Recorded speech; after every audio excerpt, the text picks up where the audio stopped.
Hello guys, OFW po ng Saudi Arabia. Maglalabas man po ng konting sama ng loob sa mga agency dyan sa Manila. Shoutout po. Kasi, unang-una, nagpapasalamat po kami mga aplikante dahil napaalis niyo po kami. Message. Ayusin muna natin yung bangs na kasi may mga agency kasi nasakit sa bangs eh. Ayan. Unang-una, nagpapasalamat kami kasi napaalis nyo kami. Pero, natulungan namin kayo, natulungan din namin kami. So, nagkaroon tayo ng gamitan. So, wala na tayo dun. Labas na tayo dun. Ang issue ngayon, ito. Napaalis nyo na kami, aplikante nyo.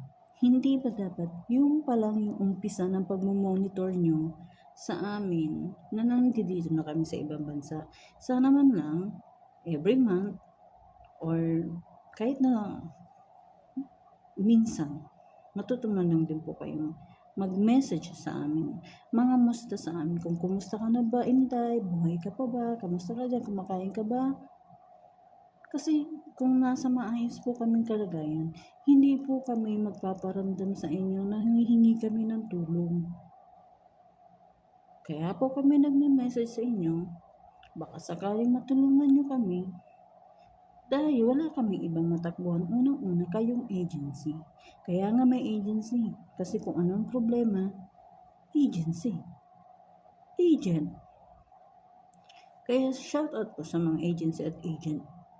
Sana po, ngayon na paalis nyo kami, hindi na po tapos yung obligasyon nyo.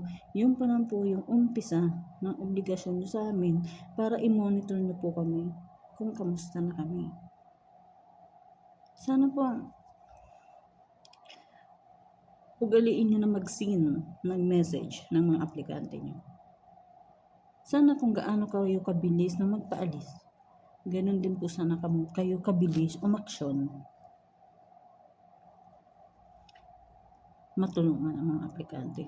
Huwag po nating hintayin na may mangyari muna bago tayo magkanda o gaga, bago tayo mataranta. Sana po